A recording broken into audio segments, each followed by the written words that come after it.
আজকে কাজের সূত্রেই গুগল ঘাঁটতে ঘাঁটতে একটা খবরে চোখ আটকে গেল। আজ শিবরাম চক্রবর্তীর 121তম জন্মদিন। তার নামে হচ্ছে রাস্তা।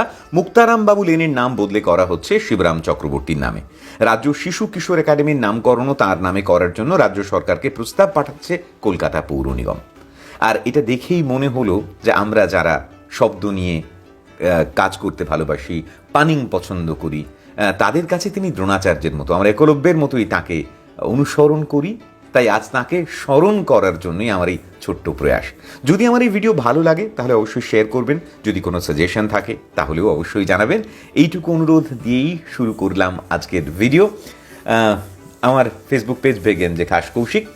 যারা তার রসরচনা পড়েছেন তারা জানেন কিভাবে রস উপচে পড়ে, কিন্তু যারা তার আত্মজীবনীমূলক লেখা ঈশ্বর পৃথিবী ভালোবাসা এবং ভালোবাসা পৃথিবী ঈশ্বর পড়েছেন তারা জানেন কিভাবে মানুষটির বিনির্মাণ ঘটেছিল।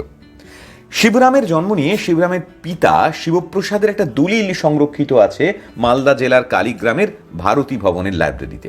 তাতে লেখা আছে, বঙ্গাব্দ 1310 প্রাতে রবিবার 27 অগ্রহায়ণ শিবের কুমার শিবরাম জনমিল লীলা শঙ্খ বাজাইল শিব হ্রদে উপজিল আনন্দ অপার।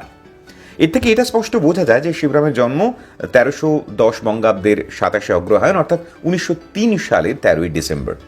জন্মসূত্রে তিনি ছিলেন মালদার চাঁচল রাজ পরিবারের ঘনিষ্ঠ। বাবার নাম শিবপ্রসাদ চক্রবর্তী, মাতা শিবরানী দেবী, এবং তিনি অবশ্য জন্মেছিলেন এই কলকাতা শহরের ইডেন হসপিটালে। আমি শুনেছি যে তারপরে কখনো চিকিৎসার জন্য আর সেখানে যেতে চাননি। তো মায়ের তত্ত্বাবধানেই কেটেছিল শিবরামের শৈশব আর কৈশোর। ছোটবেলা থেকে খুব দুরন্ত ছিলেন, স্বাধীন চেতা ছিলেন। একবার ছোটবেলায় বাড়ি থেকে পালিয়ে চলে এসেছিলেন কলকাতায়। পরে সেই অভিজ্ঞতা নিয়েই লেখেন তার অন্যতম শ্রেষ্ঠ রচনা বাড়ি থেকে পালিয়ে। শিবরাম পড়তেন মালদার সিদ্ধেশ্বরী ইনস্টিটিউশনে। 1919 সেখান থেকে ম্যাট্রিক পরীক্ষার জন্য নির্বাচনী পরীক্ষা দেওয়া হলেও চূড়ান্ত পরীক্ষা দেওয়া হয়নি। সে সময় ভারতবর্ষে চলছিল একটা স্বদেশী আন্দোলনের হাওয়া। অসহযোগ আন্দোলনের এক প্রচার সভায় মালদায় গিয়েছিলেন দেশবন্ধু চিত্তরঞ্জন এবং বাসন্তী দেবী। তো কলকাতায় ফিরে যাওয়ার সময় তাদের যাত্রা সঙ্গী হন স্বয়ং শিবরাম। কলকাতায় গিয়ে ভর্তি হন গৌড়ীয় সর্ববিদ্যায়তনে, যে প্রতিষ্ঠানের প্রধান ছিলেন নেতাজি সুভাষচন্দ্র বসু। পরে সেখান থেকেই শিবরাম ম্যাট্রিক পাশ করেন এবং পরবর্তীকালে স্বাধীনতা আন্দোলনের সঙ্গে যুক্ত হয়ে কারাবরণও করেন, এবং ম্যাট্রিকের পর আর লেখাপড়াটা সেইভাবে এগোলো না। তো শিবরামের এক ভক্ত পরবর্তীকালে তাকে প্রশ্ন করেছিলেন যে আপনি সারাটা দিন কিভাবে কাটান। শিবরাম অননুকরণীয় ভঙ্গিতে বলেছিলেন যে সকালবেলায় ঘুম থেকে উঠে শুয়ে শুয়ে একটু বিশ্রাম নেন, তারপর হাত মুখ ধুয়ে চা জল খাবার খেয়ে আবার শুয়ে পড়েন, দুপুরবেলা কষ্টে সৃষ্টে উঠে টান টান করে খাওয়া সারেন, তারপর দুপুরের আহারের পর ভাত ঘুম তো বাঙালির ন্যায্য পাওনা, দুপুরেতে ভাত ঘুমে থাকেন, বিকেলে চা জল খাবারের পর ভাবেন কোথায় বা যাবেন, বরং একটু শুয়েই থাকি, রাতের বেলার খাওয়া সেরে আবার ঘুমিয়ে পড়েন। এভাবেই কাটে তাঁর দিনগুলো, রাতগুলো। তো প্রশ্নকর্তা তখন বিস্মিত হয়ে জিজ্ঞেস করেছিলেন তাহলে লেখেন কখন? শিবরাম একগাল হেসে উত্তর দিয়েছিলেন, কেন, পরের দিন। তো মুক্তারামের তক্তাপোষে সুক্তরাম খেয়েই সারা জীবন আনন্দে কেটেছে তার। এমনিতে টাকা পয়সার সম্পত্তির প্রতি কোনোদিনই খুব একটা আসক্তি ছিল না। নেহাত পেটে টান না পড়লে টাকার চিন্তাও করতেন না। পুরো জীবনটাই তার কাছে ছিল একটা ঠাট্টার মতো। কিরকম ঠাট্টা? প্রেমেন্দ্র মিত্রর সঙ্গে একবার আচমকাই পরিচয় হলো সিনেমা হলে। শিবরামের আবার রোজ একটা করে সিনেমা না দেখলে খাবার হজম হতো না। তো পরিচয়ের একটু পরে দুজনের গল্প এমন তুঙ্গে উঠলো যে সিনেমা দেখা উঠলো মাথায়। শিবরাম তখন ওই সিনেমা হলেরই সিটে বসে প্রেমেন্দ্রকে নিয়ে মানস ভ্রমণে বেরিয়ে পড়লেন। এদেশ ওদেশ ঘুরে বেড়াচ্ছেন, প্রেমেন্দ্র মিত্র হাঁ করে শুনছেন। মোটামুটি কোন কোন দেশ ঘুরতে যাওয়া হবে তার একটা খসড়া রেডি হয়েছে। এমন সময় প্রেমেন্দ্র হঠাৎ জিজ্ঞেস করলেন যে এত দেশ যে ঘুরবো দুজনে, তো টাকা কই? শিবরাম বললেন, আরে ভাইয়া, লাখ টাকার মামলা ঢুকেছি, জিতলাম বলে ওই টাকা হাতে পেলেই বেরিয়ে পড়বো দুই বন্ধুতে। হ্যাঁ, সেবার অবশ্য শিবরাম সত্যি 1 লাখ টাকার মামলা ঠুকেছিলেন তার পৈতৃক সম্পত্তির দাবিতে, যাকে বলে একবারে শিবরামীয় মামলা। উকিল ব্যারিস্টার কেউ নেই, শিবরাম নিজেই সব, প্রমাণ বলতে একজন সাক্ষী। আবার সাক্ষী কে না, যার বিরুদ্ধে মামলা ঠুকেছেন স্বয়ং তাকেই নিজের পক্ষে সাক্ষী বানিয়েছেন শিবরাম। মানে এতই বিশ্বাস যে সাক্ষী মিথ্যে কথা বলবে না। শেষ পর্যন্ত যেটা ঘটা সেটাই ঘটলো। আদালতে দাঁড়িয়ে সেই সাক্ষী বলল যে ধর্মাবতার শিবরাম বাবুর এই অভিযোগ সবটাই মিথ্যে, ভিত্তিহীন। ব্যাস, সাক্ষীর এক কথাতেই পুরো মামলা ডিসমিস। এইরকম একজন মানুষ, তার সঙ্গে কিন্তু কথাশিল্পী শরৎচন্দ্র চট্টোপাধ্যায়ের একটা ভয়ঙ্কর ঘটনা ঘটেছিল, এবং সে কারণে জীবনের শেষ দিন পর্যন্ত নাকি শরৎচন্দ্রকে ক্ষমা করতে পারেননি তিনি। অথচ একসময় এই শরৎচন্দ্রকে ঈশ্বরের মতো শ্রদ্ধা করতেন শিবরাম। নিজের একটা বইয়ের পাণ্ডুলিপিও নিয়ে গিয়েছিলেন শরৎবাবুর কাছে, বলেছিলেন যদি দুটো লাইন লিখে দেন ভূমিকায় তাহলে একটা প্রকাশক জোটে আর কি। তো লিখেও দিয়েছিলেন কথাশিল্পী। তো সেই সম্পর্ক একটা ঘটনায় একেবারে চুরমার হয়ে গেল। ঘটনাটা এরকম, দেনা পাওনা উপন্যাসের নাট্যরূপ দিয়েছিলেন শিবরাম, নাম হয়েছিল ষোড়শী। সকলেই জানেন সে কথা, স্বয়ং লেখকও জানেন। অথচ সেই নাটক যখন ভারতী পত্রিকায় প্রকাশ পেল, সেখানে নাট্যকারের নাম বদলে শরৎচন্দ্রের নাম দেওয়া হলো। আসলে শিবরামের বদলে শরৎবাবুর নাম দিলে পত্রিকা বেশি বিক্রি হবে। তো সম্পাদকের যুক্তিতে চুপ করে থাকলেন শিবরাম। তো সেই নাটকটি আবার নিয়ে গেলেন শিশির কুমার ভাদুড়ী, এবং শিশির কুমার ভাদুড়ী একেবারে উচ্ছ্বসিত হলেন সেই নাটকটি পড়ে। মানে নাট্যাচার্য বললেন যে এইরকম একটা নাটক যদি না করা যায় তাহলে আর কি করা হলো। তো শুরু হলো শো, প্রায় প্রতিদিনই হাউসফুল। এদিকে তখন দেনার দায় একেবারে জর্জরিত খোদ নাট্যকার শিবরাম। তো নাট্যাচার্যকে বললেন যে শিশিরবাবু, কিছু টাকা পেলে ভালো হতো, নাটকে আমার লভ্যাংশ থেকে যদি কিছু দিতেন। তো নাটকের বেনিফিট শোয়ের দিন শিবরামকে আসতে বলেন শিশির কুমার। তো তিনি গেলেন। শো শেষে সাজঘরে গিয়ে হাত পাততেই শিশির কুমার বললেন যে দেরি করে ফেললেন, আজ টিকিট বিক্রির সব টাকা একটা থলেতে ভরা ছিল, শো শেষ হতেই শরৎবাবু স্বয়ং এসে সাজঘর থেকে সব টাকা নিয়ে চলে গেছে। তো শিবরাম অবাক হয়ে বললেন, সে কি, আপনি বললেন না আমার কথা? তো তখন শিশিরবাবু বললেন যে বলেছিলাম। তো উনি বললেন, শিবরাম টাকা দিয়ে কি করবে, বিয়ে থা করেনি, ছেলেপুলে নেই, ঘর সংসার নেই, টাকার তার কিসের দরকার? তা আমি বললাম তবু। তো উনি বললেন যে না ওসব বলে লাভ নেই, ও টাকার ভাগ আমি দিতে যাবো কেন, আমার নামে টিকিট বিক্রি হয়েছে, এই বেনিফিট নাইটের বখরা আমি ওকে দেবো না বলে একটু তাড়াহুড়ো করেই সেই টাকা নিয়ে তিনি চলে গেলেন। তো শিশির কুমারের কাছে এই কথা শুনে শিবরাম একটু চুপ করে রইলেন। তো মাথা নিচু করে বেরিয়ে আসছেন, এমন সময় শিশির কুমার ডাক দিয়ে বললেন যে একটু দাঁড়ান, বলে চেক বইটা একজনকে আনতে বললেন। এসে বললেন যে অ্যাকাউন্টে কত টাকা আছে। তো সেই লোকটি বলে 120 টাকা। তো উনি বললেন যে শিবরামবাবু, আপনার নামের বানান বলুন। তো শিবরামবাবু বললেন যে আমার নামের বানান জেনে লাভ নেই, আমার তো কোনো ব্যাঙ্ক অ্যাকাউন্টই নেই। তখন উনি বললেন যে 120 টাকারই একটা সেলফ চেক কেটে দিচ্ছি, আর কিছু নেই, বিশ্বাস করুন, থাকলে আমি সেটুকু দিয়ে যেতাম। তো সেই চেক হাতে নিয়ে ক্ষতবিক্ষত মনে ফিরে এসেছিলেন শিবরাম, এবং কথাশিল্পীর প্রতি তাঁর দীর্ঘ শ্রদ্ধা একটা ঘটনায় একেবারে গুঁড়ো গুঁড়ো হয়ে গিয়েছিল। যে শিবরাম কখনো কারোর নিন্দে করেননি, তিনিও দরদি কথাশিল্পীর এই আঘাত ভুলতে পারেন। আচ্ছা, লেখার প্রসঙ্গ যখন উঠলো তখন বলে রাখি যে আজকের এই গোয়েন্দাগিরির বাজার যখন রমরমা, শিবরাম নিজেও কিন্তু কিছু রম্য গোয়েন্দা কাহিনী লিখেছেন। তার গোয়েন্দার নাম কলকে কাশি, আর চুম্বন বলে তার একটা কবিতা আছে, মানে যেটা একটু ভিন্ন শিবরামকে চেনায়। আচ্ছা, আরেকটা ইন্টারেস্টিং গল্প বলি। একবার এক ধূপকাঠিওয়ালা ছদ্মবেশে দিন দুপুরে চোর ঢুকলো শিবরামের ঘরে। ঘর মানে যেখানে তক্তারামের সুক্তারামকে তিনি থাকতেন, সেই মেসের ঘরে। তো বাইরে গেলে কোনো কালেই ঘরে তালা দেন না, তালা দিয়ে লাভ কি, কিছুই তো নেই ঘরে, শুধু 4 দেওয়ালে অজস্র নাম ঠিকানা আর ফোন নাম্বার লেখা। তো শিবরামের অকাট্য যুক্তি, খাতা হারিয়ে যেতে পারে কিন্তু দেওয়াল তো কখনো হারাবে না। তো চোর ঢুকে গোটা ঘরে তন্ন তন্ন করে খুঁজেও কিছু পেল না, ফিরে গেল। সন্ধেবেলায় শিবরাম ঘরে ঢুকে দেখেন যে জামা কাপড়, লেখার কাগজপত্র, কম্বল, বালিশ সব একেবারে তছনছ, আর তক্তপোষের ওপরে রাখা একটা 10 টাকার নোট এবং এক প্যাকেট ধূপকাঠি আর একটা চিঠি। চিঠিতে লেখা, ভাই তোমার ঘরে চুরি করতে এসে দেখলাম তোমার অবস্থা আমার থেকেও খারাপ, কাজকর্ম বোধহয় কিছুই করো না, তো এই 10টা টাকা রেখে গেলাম, এই টাকায় এই কোম্পানির ধূপকাঠি কিনে ফেরি করে বেরিও, এভাবে কতদিন চলবে, আমার পরামর্শ মেনে চলো, জীবনে উন্নতি করবে। তো ধূপকাঠি ফেরি না করলেও জীবনের প্রথম রোজগার কিন্তু তিনি শুরু করেছিলেন ফেরিওয়ালা হই, খবরের কাগজের ফেরি।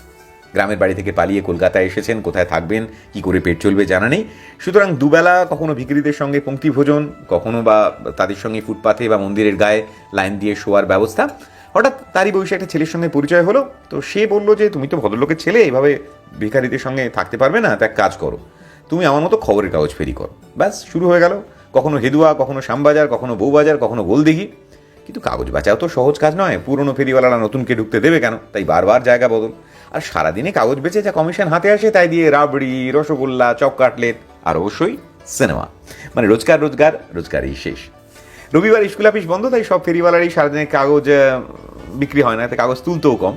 শিবরাম কিন্তু কাগজ তুলে সেদিন সকালে বিক্রির চেষ্টা না করে সন্ধ্যেবেলায় উত্তর কলকাতার একটা সিনেমা হলের সামনে গিয়ে দাঁড়াতেন। রবিবার হাউসফুল, সিনেমা শুরুর আগে পর্যন্ত কেউ কিনতো না, কিন্তু যেই শুরু হতো তার একটু পর থেকেই তীর বেগে নিজের সিট ছেড়ে বাইরে উঠে আসতেন দর্শকরা। তারপর শিবরামের থেকে বাংলা, ইংরেজি, উর্দু যা হোক দুটো কাগজ কিনে আবার ঢুকে যেতেন ভেতরে। আসলে ওই হলের সিটে এত ভয়ঙ্কর ছারপোকা ছিল যে কাগজ না পেতে বসার উপায় ছিল না। তো যাই হোক, সব কাগজ বিক্রি হলেও একটা কাগজ কিছুতেই বেচতেন না, নিজের জন্য রাখতেন। আগে থেকে টিকিট কাটা থাকতো, সব বিক্রি শেষ হলে নিজেই সেই কাগজটা নিয়ে ঢুকে পড়তেন হলে। মানে একেবারে শিবরামীয় বুদ্ধি আর। আসলে এই যে বাউন্ডুলেপনা, এটা তার রক্তে ছিল, তা না হলে রাজ পরিবারের উত্তরাধিকারী হয়ে কেউ সব ছেড়ে ছুড়ে এমন ভবঘুরে জীবন কাটায় বলুন। উত্তরবঙ্গের চাঁচল, সেখানকার রাজা ঈশ্বরগুপ্তের 2 স্ত্রী, সিদ্ধেশ্বরী আর ভূতেশ্বরী। তো রাজা 2 স্ত্রীকেই অপুত্রক অবস্থায় রেখে দেহ রাখলেন। তখন সিদ্ধেশ্বরী দেশের থেকে নিজের বোন বিন্ধেশ্বরীর ছেলে শিবপ্রসাদকে নিয়ে এসে তাকে দত্তক নিলেন। এই শিবপ্রসাদ চক্রবর্তী হলেন শিবরামের বাবা, এবং শিবপ্রসাদ রাজ সম্পত্তির উত্তরাধিকার তো হলেন, কিন্তু তার এসবে কোনো কালই মন ছিল না। সংসারে থেকেও সন্ন্যাসী, জাগতিক সবকিছু দিয়ে একটা অদ্ভুত নির্লিপ্তি। আর মা, তার প্রতি শিবরামের ছিল আজীবনের গভীর ভালোবাসা। তিনিও সারাক্ষণ আধ্যাত্মিক জগতেই থাকতেন। শিবরাম ছোটবেলা থেকেই দেখতেন যে বাড়িতে তার বাবা মা এই দুজনের কেউই লৌকিক জগতে থেকেও নেই। সম্ভবত শিবরামেরও সেটাই হলো, সংসারের প্রতি আর কখনো মায়া জন্মালো না। অল্প বয়সে বাড়ি ছেড়ে বারবার পালাতো কিশোর শিবরাম, কখনো পাহাড়, কখনো সমুদ্র, যখন যেখানে খুশি। পকেটে পয়সা নেই, ট্রেনে চেপে হোক, বাসে করে হোক, মানে যাভাবে খুশি হোক না কেন, যতদিন খুশি কাটিয়ে আবার সে বাড়ি ফিরে আসতো। এবং এই যে অল্প বয়সে কাউকে না জানিয়ে বারবার বাড়ি থেকে পালিয়ে যাওয়া, এতে বাবা মা কিন্তু নির্বিকার। তারা জিজ্ঞাসা করতেন না যে এতদিন কোথায় ছিলিস। মা বিশ্বাস করতেন যে মা দুর্গা সবসময় শিবরামকে রক্ষা করেন। তো এমন পরিবেশে বড় হওয়ার জন্যই হয়তো রাজ সম্পত্তি, সংসার কোনো কিছুতেই তার মায়া জন্মায়নি।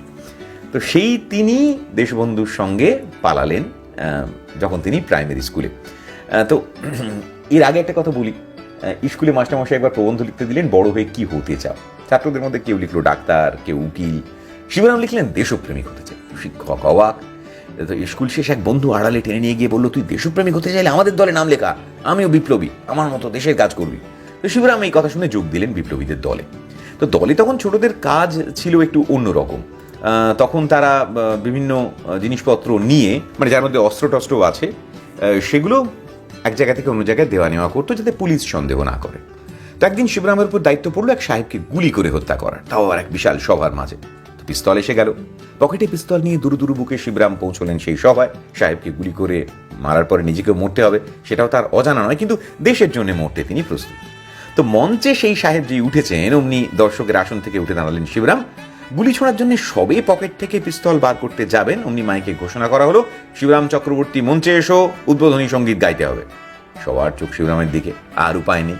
তাই পকেটে GUN গানের বদলে মঞ্চে উঠে গয়াকার ন গানই ব্যবহার করতে হলো। পকেটের পিস্তল পকেটেই রয়ে গেল। কিন্তু ওই যে মাথার মধ্যে পোকা ঢুকেছে, দেশের কাজ করতে হবে, তা না হলে জীবন বৃথা। তো চাঁচলে যখন সভা করতে এলেন দেশবন্ধু, তখন গোটা এলাকা তার ভাষণ শুনতে ভেঙে পড়ল এবং তিনি এত উদ্বুদ্ধ হলেন CR দাসের ভাষণ শুনে যে তার সঙ্গে তিনি কলকাতায় যাওয়ার ট্রেনে উঠে পড়লেন। তো এখানে এসে তিনি একটা মেসে উঠলেন, যেখানে অল্প বয়সী স্বদেশীরা থাকে, স্কুলে যায়, চরকা কাটে। দেশবন্ধু সব ব্যবস্থা করে দিলেন। তবে সঙ্গে এও বললেন যে শুধু দেশ সেবা করলেই তো হবে না, সঙ্গে পড়াশোনাটাও করতে হবে। তো শিবরামকে স্কুলে ভর্তি করা হলো।